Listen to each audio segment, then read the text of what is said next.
ఓం శ్రీ పరమాత్మనే నమః.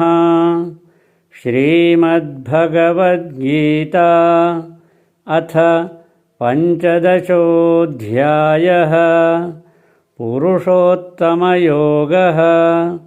శ్రీభగవానువాచ ఊర్ధ్వమూలమధః శాఖం అశ్వత్థం ప్రాహురవ్యయం ఛందాంసి యస్య పర్ణాని యస్తం వేద స వేదవిత్.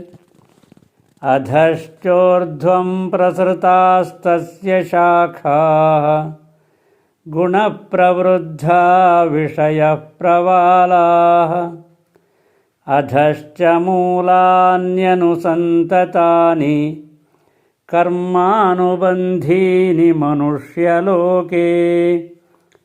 న రూపమస్యేహ తథోపలభ్యతే నాంతో న చాదిర్న చ సంప్రతిష్ఠా. అశ్వత్థమేనం సువిరూఢమూలం అసంగశస్త్రేణ దృఢేన చిత్వా.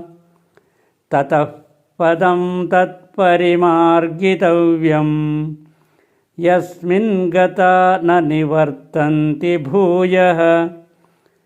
తమేవ చాద్యం పురుషం ప్రపద్యే యతః ప్రవృత్తిః ప్రసృతా పురాణీ. నిర్మాణమోహాజితసంగదోషాః అధ్యాత్మనిత్యా వినివృత్తకామాః. ద్వంద్వైర్విముక్తాః సుఖదుఃఖసంజ్ఞైః గచ్చన్త్యమూఢాః పదమవ్యయం తత్. హరి ఓం.